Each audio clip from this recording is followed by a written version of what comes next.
Trans Probolinggo kali ini mendukung FSB dengan menampilkan batik Probolinggo, dan desainer-desainernya juga lokal dari Probolinggo. Oke. Kami ingin mengangkat Probolinggo supaya lebih dikenal di luar Probolinggo, di nasional.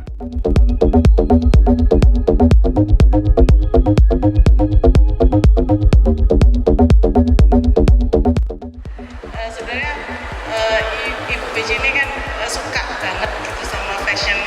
Sementara yang kita yang fashion yang di Probolinggo maju enggak. Kemudian ayo dicoba, Ibu bantu. Iya, kita disupport banget. Akhirnya saya bantu, saya datangkan mentor.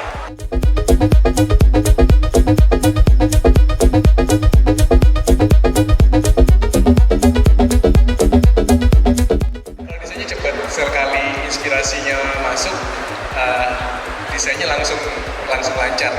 Proses batiknya yang lama, bukan waktu yang sangat panjang. Proses batiknya itu membutuhkan waktu berapa lama, Mas? Ya, kalau untuk Merakasmaran ini satu lembarnya selesai dalam waktu 4 bulan. Satu lembar itu 4 bulan. Ya. Wow. Ya, kalau dalam hal pemasaran kita sudah bantu baik melalui offline kegiatan-kegiatan seperti ini, kemudian pameran-pameran kita ikutkan. Dan kemarin dengan Bu PJ juga di Solo, Bu, kita mewakili Jawa Timur kegiatan HUT Dekranasda Pusat di Solo.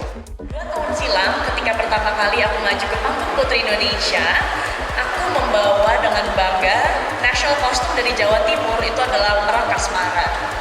Jadi nggak sama sekali aku tidak menyangka bahwa setelah tadi Mas Niko jelaskan ini adalah batik Merakasmaran. Saya rasa ini akan menjadi batik nomor 1 favorit saya mulai dari sekarang. Saya harapannya batik Probolinggo lebih dikenal luas masyarakat. Syukur-syukur bisa dijadikan seragam nasional gitu kan.